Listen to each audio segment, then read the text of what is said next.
প্রিয় দর্শক সবাইকে আমন্ত্রণ জানাচ্ছি নিউজ 24 এর নিয়মিত আয়োজন ইনসাইট পলিটিক্স অনুষ্ঠানে আপনাদের স্বাগত জানাচ্ছি আমি নাহিদ হোসেন। আজ ঐতিহাসিক মুজিবনগর দিবস 17 এপ্রিল। 10 এপ্রিল সরকার গঠনের পর এই দিনে স্বাধীনতার ঘোষণাপত্র পাঠ করা হয় সেই ঐতিহাসিক মুজিবনগরের আম্রকানন থেকে, এবং তারপর পুরো যুদ্ধটি পরিচালনা হয় সেই সরকারের নেতৃত্বে। এই দিনের তাৎপর্য, এই দিনের সাথে যারা জড়িত, বঙ্গবন্ধু শেখ মুজিবুর রহমানের নেতৃত্বে যারা মাঠে থেকে যুদ্ধ পরিচালনা করেছেন এবং বাংলাদেশকে এই বিজয় অর্জন করতে অসামান্য অবদান রেখেছেন, এই দিনের তাৎপর্য নিয়ে একটু আলোচনা করতে চাই। আমাদের সাথে আজকে উপস্থিত হয়েছেন জনাব শেখ শহীদুল ইসলাম, মহাসচিব, জাতীয় পার্টি জেপি, আপনাকে আমন্ত্রণ জানাচ্ছি, এবং আছেন জনাব অজয় দাশগুপ্ত, 21 পদকপ্রাপ্ত সাংবাদিক। আজকে আসলে খুব বেশি প্রশ্ন করার মতো বিষয় নেই, একটু আপনাদের কাছ থেকে এই দিনটি সম্পর্কে শুনতে চাইব। এই যে বাংলাদেশের 53 বছরের পথ চলায় মুজিবনগর দিবসকে যতটা গুরুত্ব দেওয়ার কথা, যতটা মুজিবনগর সরকার কিংবা মুজিবনগর এই 17 এপ্রিলকে কেন্দ্র করে যে তাৎপর্যের কথা আমরা বলি, সেটি যত ছড়িয়ে দেওয়ার কথা ছিল, আপনারা কি সন্তুষ্ট আপনাদের অভিজ্ঞতায়, আপনাদের এই দীর্ঘ সময়ের বাংলাদেশের পথ চলায় দেখে? জনাব শেখ শহীদুল ইসলাম, আপনি শুরু করুন। প্রথমে আমি বাংলা নববর্ষের শুভেচ্ছা জানাই আমাদের সকল দর্শক শ্রোতাদের, এবং ঈদেরও শুভেচ্ছা জানাই। এই কারণে দুটো বিরাট অনুষ্ঠান খুবই কাছাকাছি এবার আমাদের মধ্যে গেল। সবাইকে ঈদ মোবারক জানাই। মুজিবনগর দিবসের সঙ্গে আমি ওতপ্রোতভাবে জড়িত দুই দিক থেকেই। প্রথমত ওই 17 এপ্রিল 1971 সালের ওই দিন মুজিবনগরের ওই অনুষ্ঠানে উপস্থিত থাকার সৌভাগ্য আমার হয়েছিল। সেটা অবশ্য রাজনীতিবিদ হিসাবে নয়, সেটা হয়েছিল যে সাংবাদিকদের নিয়ে যাওয়ার জন্য দুইজন ব্যক্তিকে জনাব তাজউদ্দিন আহমেদ মনোনীত করেছিলেন। একজন জনাব আমিনুল হক বাদশাহ, তৎকালীন বঙ্গবন্ধুর প্রেস সচিব ছিলেন এক সময়, এবং আমাকে, এই দুজনকে আমরা কলকাতা প্রেস ক্লাব থেকে সাংবাদিকদের এসকর্ট করে এই মুজিবনগরে নিয়ে গিয়েছিলাম। অবশ্য আমরা নিজেরাই এসকর্টেড প্রবাবলি ছিলাম, এবং আমাদের সামনে এবং পেছনে ভারতীয় নিরাপত্তা বাহিনীর লোকজন ছিল, তারা আমাদেরকে নিয়ে গেল ওখানে। তো সাংবাদিকদের ব্রিফ করা এবং সাংবাদিকদের সঙ্গে থাকা, এটার জন্য আমি সেদিন ওই মুজিবনগরের ওই অনুষ্ঠানে উপস্থিত থাকার বিরল সৌভাগ্য অর্জন করতে পেরেছিলাম। আর একটা কারণে মুজিবনগর সঙ্গে আমার সম্পর্ক ঘনিষ্ঠ, সেটা হলো আমি যখন 1987 সালে পূর্তমন্ত্রী বাংলাদেশের, সেই পূর্তমন্ত্রী থাকার সময় আমি আমাদের তৎকালীন রাষ্ট্রপতি হোসেন মোহাম্মদ এরশাদ, ওনার কাছে একটা সামারি নিয়ে গিয়েছিলাম যে আপনি সাভারের জাতীয় স্মৃতিসৌধ সম্পন্ন করেছেন, আপনি শহীদ মিনার সংস্কার করেছেন, কিন্তু একটা কাজ বাদ রয়ে গেছে। আমি খুব মনে মনে একটু ভয়ও পাচ্ছিলাম যে এই মুক্তিযুদ্ধের বিষয়ে এই মুজিবনগর স্মৃতিসৌধ নির্মাণের কথা বললে হয়তো উনি রাগও করতে পারেন, এবং আমি হয়তো পদচ্যুত হইতে পারতাম।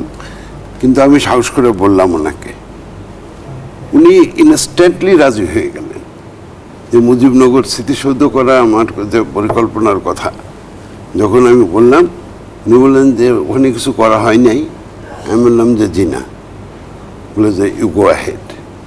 স্যার, এই সামারিটা আমি বানাই নিয়ে আসছি, আপনি যদি নীতিগত অনুমোদনটা দেন। তো উনি নীতিগত অনুমোদন দিয়ে দিলেন, এবং আমরা কাজ শুরু করলাম।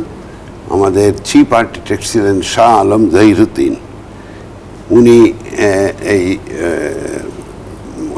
আমাকে সহ ওই জায়গায় গেলেন, ওখানে আমরা কিছু প্রত্যক্ষদর্শী জোগাড় করলাম, এবং আমি তো নিজেও ছিলাম যে প্রকৃত কোথায় স্টেজটা সেদিন হয়েছিল। আপনি যদি মুজিবনগরে যেয়ে থাকেন দেখবেন যে ওই মঞ্চের উপরে একটা কালো একটা এরিয়া করা আছে, ওই জায়গাটা কিন্তু মঞ্চটা ছিল ওই দিন মুজিবনগরের শপথ গ্রহণের যে অনুষ্ঠান। আর দুইজন ব্যক্তি খুব গুরুত্বপূর্ণ ভূমিকা সেদিন রেখেছিলেন। একজন হলেন এসডিও চুয়াডাঙ্গা, তৌফিক এলাহি চৌধুরী, আর একজন হলো এসডিপিও মেহেরপুর জনাব মাহবুবউদ্দিন আহমেদ, যাকে এসপি মাহবুব বললে সবাই চিনে। এসপি মাহবুবই ওখানে গার্ড অব অনারটার নেতৃত্ব দিয়েছিলেন, যে গার্ড অব অনারটা মুজিবনগরের সরকারকে দেওয়া হয়েছিল। যাই হোক, এগুলো হলো মুজিবনগরের অবস্থানগত অবস্থা। তো আমরা ওই দিন আমরাও বুঝতে পারছিলাম না যে ঘটনাটা কী হবে। প্রকৃতপক্ষে পরে শুনলাম যেটা চুয়াডাঙ্গাতে হওয়ার কথা ছিল, কিন্তু 15ই এপ্রিল চুয়াডাঙ্গায় পাকিস্তান বিমান বাহিনী এসে এয়ার স্ট্রাপিং করে, এবং ওখানে তখন আর নিরাপদ মনে হয় নাই যে ওখানে অনুষ্ঠানটা করা। তারপরে শিফট করে এই মেহেরপুরের এই বৈদ্যনাথতলা, প্রকৃতপক্ষে এই জায়গাটার নাম হলো বৈদ্যনাথতলা। এই বৈদ্যনাথতলার একটা ক্যারেক্টার ছিল, এটা একটু এনক্লেভের মতন, একটু ভিতরে ঢুকানো, এবং ভারতের ওই জায়গাটা একটু বাঁকা হয়ে ভারতের ভিতরের মতন অবস্থা। এবং এইখানটায় আপনার আম গাছ, প্রচুর আম গাছ, এবং আম গাছের এই আড়ালে এটা বোঝা মুশকিল যে নিচে কিছু, উপর থেকে যে নিচে কোনো অনুষ্ঠান হচ্ছে। অতএব নিরাপত্তার দিক থেকে তখন এই জায়গাটাকে মনোনীত করা হয়েছিল, এবং এরা দুজন এই অনুষ্ঠানটার ভেতরে যে আয়োজন সেটা, আর ওদিকে ভারতীয় যারা ছিল তারা আমাদের যারা সহায়তা করছিলেন তারাও নজর রাখছিলেন পুরো বিষয়টার উপরে। তো ওই দিন 3টা কাজ ওখানে হয়েছিল। প্রথমত ওখানে বাংলাদেশ সরকারের মন্ত্রিসভা শপথ গ্রহণ করে 10ই এপ্রিল। আপনি যেমনটি বলছিলেন, সরকার গঠন হয়ে গেছিল 10ই এপ্রিল। তো ওইখানে প্রোক্লামেশন অফ ইন্ডিপেন্ডেন্সটা পড়া হয়, এবং ওই প্রোক্লামেশনে একটা রাষ্ট্রপতি, বঙ্গবন্ধুকে রাষ্ট্রপতি এবং তার অনুপস্থিতিতে সৈয়দ নজরুল ইসলামকে উপরাষ্ট্রপতি করে ওখানে একটা প্রোক্লামেশন, স্বাধীনতার ঘোষণা, সেটা পড়া হয়, যেখানে আমাদের যে মুক্তিযুদ্ধের যে মৌল চিন্তাগুলো তার সন্নিবেশ ঘটানো হয়েছিল। দ্বিতীয়ত হলো ওই মন্ত্রিসভা ওই দিন ওখানে শপথ গ্রহণ করেন। শপথ অনুষ্ঠানের পরিচালনা করেন আপনার আমাদের যে ন্যাশনাল অ্যাসেম্বলির আওয়ামী লীগের পার্লামেন্টারি পার্টি ছিলেন, সেই পার্লামেন্টারি পার্টির চিফ হুইপ হলেন অধ্যাপক ইউসুফ আলী দিনাজপুরের। তো অধ্যাপক ইউসুফ আলী এই প্রোক্লামেশনটা ওখানে পাঠ করেন। আর ওখানে আপনার মন্ত্রিসভার সাথে সাথে সশস্ত্র বাহিনীদের সর্বাধিনায়ক হিসাবে জেনারেল ওসমানীকে সেখানে তার নাম ঘোষণা করা হয়, এবং সৈয়দ নজরুল ইসলাম সাহেব ওখানে ভাষণ দেন। এবং ভাষণটা যেহেতু বিদেশি সাংবাদিক এবং অন্যান্যরা ছিলেন, উনি ওই ভাষণটি ইংরেজিতে দিয়েছিলেন, ইংরেজিতে ভাষণ দিয়েছিলেন। তো এই যে পটভূমিতে আমরা দেখলাম যে মুজিবনগর সরকার গঠিত হয়ে গেল। মুজিবনগর সরকার গঠিত হওয়াটা একান্তই অপরিহার্য ছিল। অপরিহার্য ছিল এই জন্য যে বাংলাদেশের মুক্তিযুদ্ধ কারা পরিচালনা করবে, তার একটা সাংবিধানিক কাঠামো প্রয়োজন। এবং আমাদের যে স্বাধীনতার ঘোষণা বঙ্গবন্ধু দিয়ে গিয়েছিলেন, সেই ঘোষণার একটা প্রোক্লামেশন অফ ইন্ডিপেন্ডেন্স যেটা, সেটার মধ্য দিয়ে সেই ঘোষণার বাস্তবায়ন কিভাবে হবে, কেন আমরা এই ঘোষণাটা বঙ্গবন্ধু দিলেন, তা ওখানে আমাদের তৎকালীন যারা সংসদ সদস্য ছিলেন, এমএনএ এবং এমপিএ বোধ, তারা এটা অনুমোদন দেওয়ার পর সেটা ওখানে পাঠ করা হয়। এবং এটার মধ্য দিয়ে আমাদের মূল নীতিগুলো, রাষ্ট্র পরিচালনার মূল নীতিগুলো, উদ্দেশ্য, ভবিষ্যৎ রাষ্ট্রের কাঠামো ইত্যাদির উপরে একটা ধারণা দেওয়া হয়। এবং শপথ গ্রহণের মধ্য দিয়ে আমাদের মন্ত্রিসভা, এই মন্ত্রিসভাটা একটা কার্যকর রূপ লাভ করে, যেটা কাজ শুরু করতে সক্ষম হয়। এখন এই যে কাজগুলো হলো ওখানে, এই কাজগুলোর মধ্য দিয়ে আমরা আমাদের মুক্তিযুদ্ধকে একটু সুশৃঙ্খলভাবে পরিচালনার ব্যবস্থা করা হয়। পরবর্তীকালে এই মুজিবনগর সরকারের আবার একটা উপদেষ্টা পরিষদ গঠন করা হয়, যেখানে মৌলানা আব্দুল হামিদ খান ভাসানী ছিলেন, কমরেড মনি সিং ছিলেন, অধ্যাপক মুজাফর আহমেদ সাহেব ছিলেন, আর মুজিবনগরের আওয়ামী লীগের লোকজন তো ছিলেনই। এনাদেরকে নিয়ে একটা উপদেষ্টা পরিষদ পরবর্তীতে গঠিত হয়। তো এই যে ঐক্যবদ্ধভাবে আমাদের মুক্তিযুদ্ধ যাতে পরিচালনা করা যায়, সেজন্য মুজিবনগর সরকার এবং তার অস্থায়ী রাষ্ট্রপতি সৈয়দ নজরুল ইসলাম এবং প্রধানমন্ত্রী জনাব তাজউদ্দিন আহমেদ, এইচ.এম. কামরুজ্জামান এবং মনসুর আলী সাহেব, এরা সবাই কিন্তু অত্যন্ত গৌরবোজ্জ্বল ভূমিকা রেখেছেন। এবং ওই মন্ত্রিসভারই আর একজন সদস্য খন্দকার মোশতাক আহমেদ, তিনি কিন্তু ওই প্রথম অবস্থা থেকেই একটা ষড়যন্ত্রের মধ্যে ছিলেন। তিনি এই মুজিবনগর সরকার গঠনের আগেও ওনাকে পররাষ্ট্র মন্ত্রণালয়ে না দিলে উনি আবার পাকিস্তানে ফেরত আসবেন, পূর্ব পাকিস্তানে, এরকমের থ্রেটও উনি তখন দিয়েছিলেন। মানে নীল নকশা তার মাথায় তখন থেকেই ছিল। ধন্যবাদ জনাব শেখ শহীদুল ইসলাম। আমরা সেই দিনটির একটা চাক্ষুষ অভিজ্ঞতা শুনলাম, যিনি ওতপ্রোতভাবে জড়িত। জনাব অজয় দাশগুপ্ত, আপনার কাছে যেতে জানতে চাই, এই যে ব্যক্তি বিস্তৃতি কিংবা মুজিবনগর দিবসকে কেন্দ্র করে যে আবেগ, সেটি 53 বছরের পথ চলায় প্রজন্মের কাছে যতটা গুরুত্বের সাথে ছড়িয়ে দেওয়ার কথা ছিল, আপনার কি মনে হয় ততটা পৌঁছেছে? ধন্যবাদ। আমরা আজকের মানে শেখ শহীদুল ইসলামের যে আলোচনা শুরু করলেন, এটা তো এখনকার প্রজন্মের কাছে শুধু না, এখন কি বর্তমান প্রজন্মের আগের প্রজন্মের কাছেও কিন্তু রূপকথার গল্পের মতো, কিন্তু তাই না? 53 বছর আগে কিন্তু অন্য একটা দিক যদি আমরা ধরি, দেখেন আজকে যখন এই 7 জানুয়ারি নির্বাচনের মধ্যে দিয়ে বঙ্গভবনে প্রধানমন্ত্রী এবং মন্ত্রিসভার শপথ হলো, কিংবা যখন রাষ্ট্রপতি শপথ নেন, তখন কি আয়োজন থাকে? একটা শান্তিপূর্ণ পরিবেশের যখন শপথ হয়, জাতীয় সঙ্গীত বাজে, জাতীয় পতাকা ওড়ানো হয়, দেশি বিদেশি অতিথিরা আসে, বিদেশি সাংবাদিক দেশি সাংবাদিকরা আসে, গার্ড অফ অনার দেওয়া হয়। বলেন 71-এর 25শে মার্চ গণহত্যা শুরু হলো, গোটা বাংলাদেশ বধ্যভূমি। শহীদ ভাই বললেন যে চুয়াডাঙ্গায় শপথ নেওয়ার একটি কথা রটে গিয়েছিল যে শপথ হবে, সেজন্য সেখানে বোমাবর্ষণ হয়েছে পাকিস্তান আর্মি।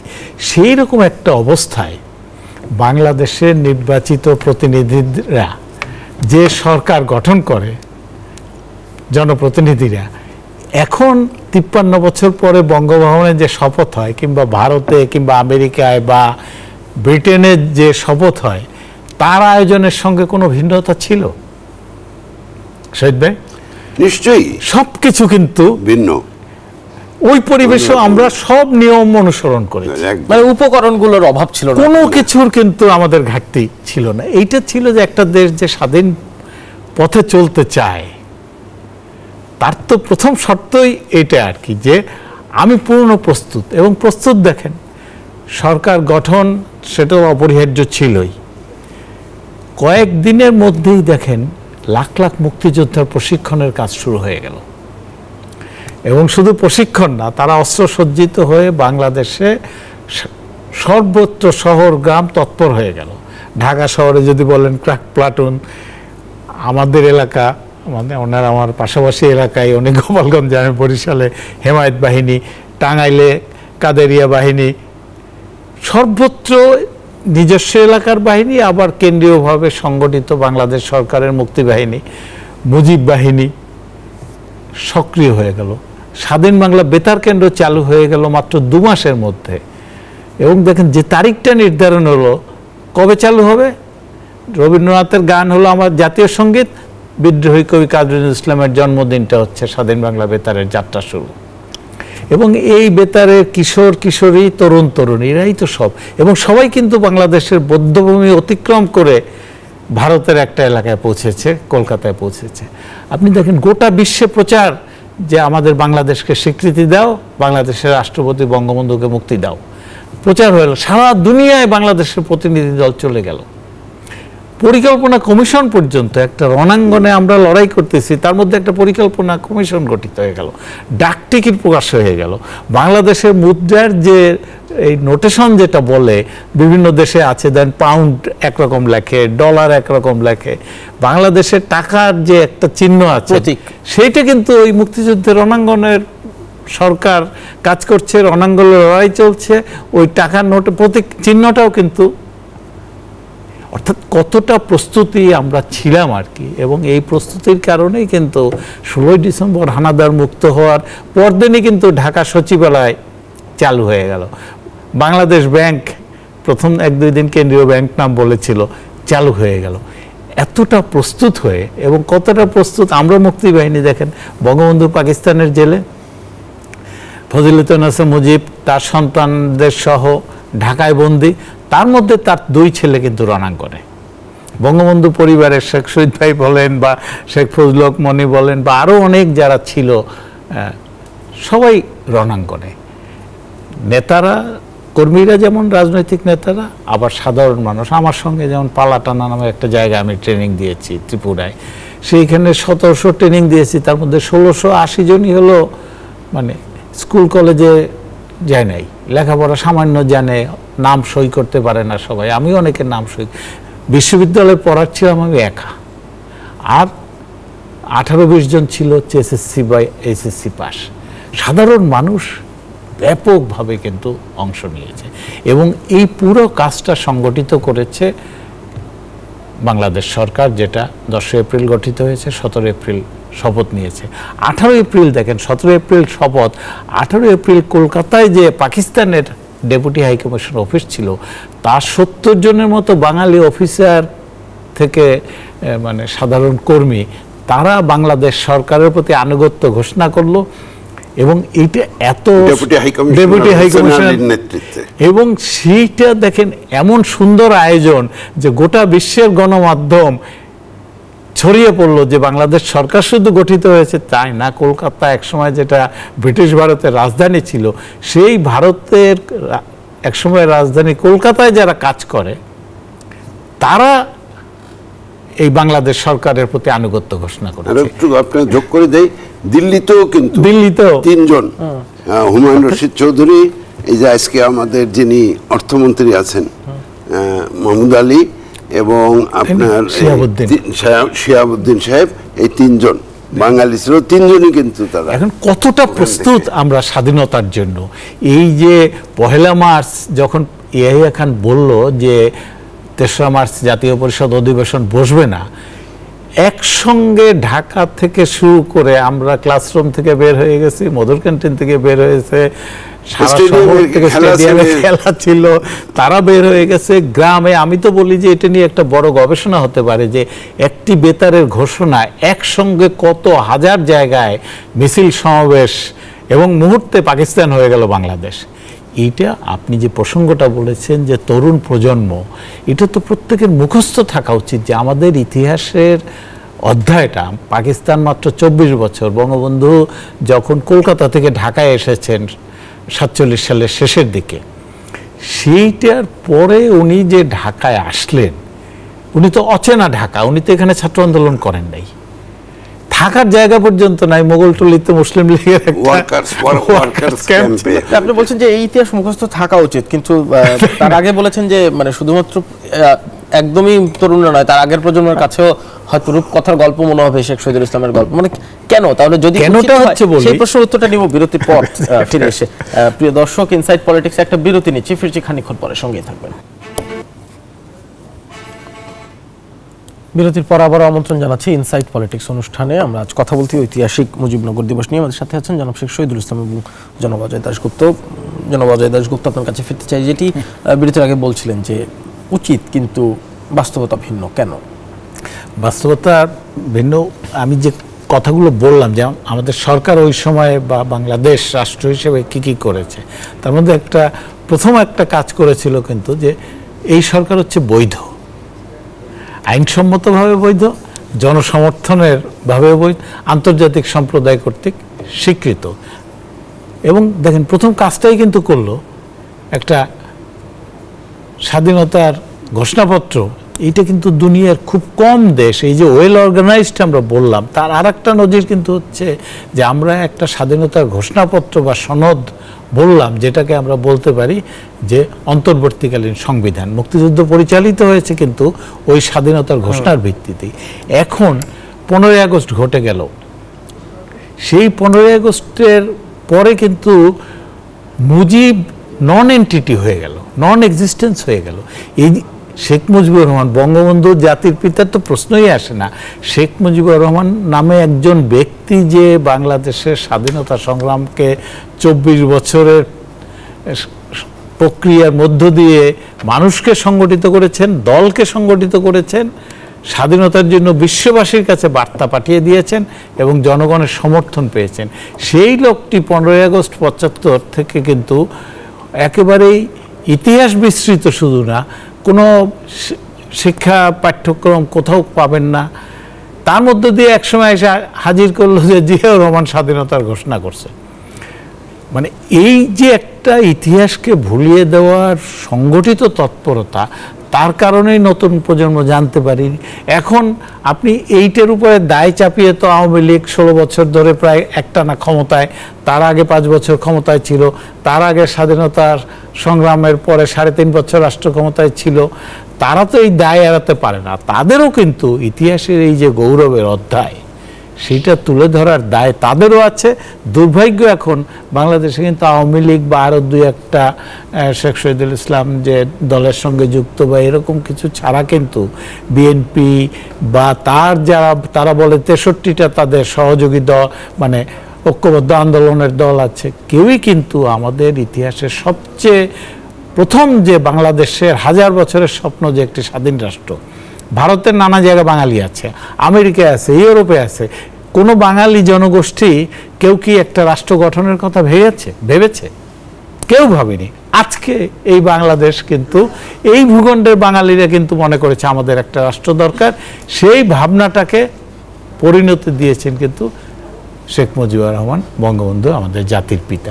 কাজেই সবাই পালন করবে, এইটা প্রত্যাশিত।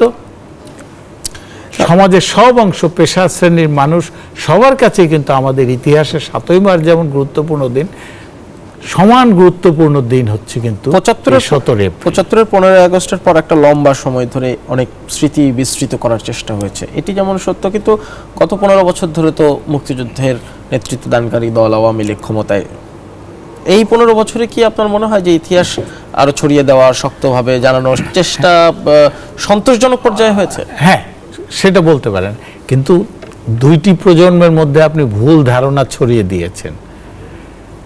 যারা এই ভুল ধারণায় বেড়ে উঠেছে, আমাকে এই যে শেখ শহীদুল ইসলাম, তিনি পূর্ত মন্ত্রণালয়ে কাজ করেছেন, এই যে স্বাধীনতা স্তম্ভ সোহরাওয়ার্দী উদ্যানে, হ্যাঁ, এইটা যে ডিজাইন করেছেন, তার মধ্যে একজন ছিলেন মেরিনা তাবাসসুম, আর একজন, তার দুইজনে সমানভাবে কাজ করেছেন। মেরিনা আমাকে বলেছেন যে 80-র দশকে তারা যখন স্কুলে পড়েছেন, তিনি নিজে বলে যে কোনো বইয়ে স্বাধীনতার কথা ছিল না, বঙ্গবন্ধুর নাম ছিল না, মুক্তিযুদ্ধের আমি জানবো কি করে?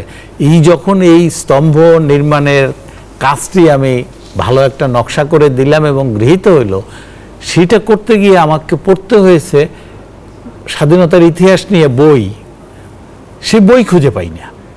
এরকম একটা ইতিহাসের বিস্তৃত কালো অধ্যায় কিন্তু আমাদের গেছে আর কি।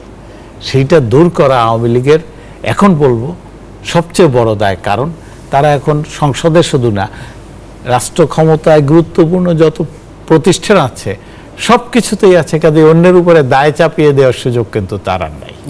জনাব শেখ শহীদুল ইসলাম, অজয় দাশগুপ্তার কথার সূত্র ধরেই আপনার কাছেও একটা একই বিষয়ে জানতে চাইব। শুধু একটি তথ্য দেই, মুজিবনগর উপজেলার যে সরকারি ওয়েবসাইট, সেখানে ছোট্ট করে লেখা আছে এই গল্পটি, এখানে সরকারের শপথ গ্রহণের কথা, কিন্তু তার আগের লাইনটি হচ্ছে নামকরণের সঠিক ইতিহাস জানা যায়নি। আমি যদি একদম ওয়েবসাইট থেকে পড়ে শোনাই যে 2000 সালের 24 ফেব্রুয়ারি তথ্য মতো আয়তন ও জনসংখ্যার দিক থেকে মুজিবনগর উপজেলা মেহেরপুর জেলায় অবস্থিত সবচেয়ে ছোট উপজেলা, এর নামকরণের সঠিক ইতিহাস জানা নেই। তারপরে 71 সনে সেই গল্পটি লেখা আছে এবং বিশেষ মর্যাদার যে দিবসগুলো তার মধ্যে খ শ্রেণীতে আছে এই 17ই এপ্রিল। সেই বাস্তবতায় আপনার কাছে প্রশ্ন। দেখুন, এই যে মুজিবনগর নামকরণ, মুজিবনগর নামকরণটা প্রকৃতপক্ষে মুজিবনগর সরকার যখন বৈদ্যনাথতলায় গঠিত হলো তখন তো ওই বৈদ্যনাথতলা বা ইত্যাদি নাম না দিয়ে এই এটা প্রবাসী সরকারই ওই জায়গাটার নাম মুজিবনগর হিসেবে ঘোষণা করে এবং পরের দিন ভারতীয় বেতার, যেটাকে আকাশবাণী বলা হয়, আকাশবাণীতে তখন একটা অনুষ্ঠান হতো সংবাদ পর্যালোচনা। ওই দেবদুলাল বন্দ্যোপাধ্যায় পড়তেন সংবাদ পরিক্রমা, সংবাদ পরিক্রমা দেবদুলাল বন্দ্যোপাধ্যায় এটা পড়তেন খবরের পরপরই। তো কেন যেন ওর আগে দিন থেকেই 16 তারিখ থেকেই বলা হলো যে 17 তারিখের এই আপনি অবশ্যই আপনারা দেখবেন এই সংবাদ পরিক্রমা।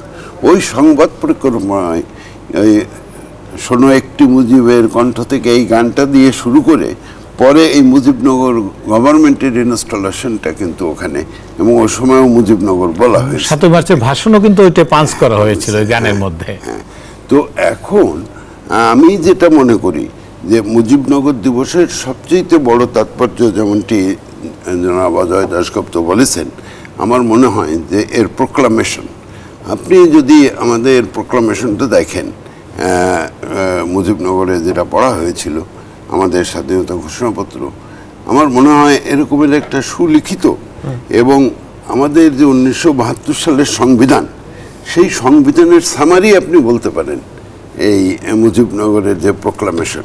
তো এই প্রোক্লামেশন অফ ইন্ডিপেন্ডেন্সের মধ্য দিয়ে আমরা মুক্তিযুদ্ধের চেতনা, মূল্যবোধ, এটা আমরা পরিস্ফুটিতভাবে পাই এবং ওখানেই আছে যে আমাদের মানবিক মর্যাদা রক্ষা করতে হবে, আমাদের বৈষম্য,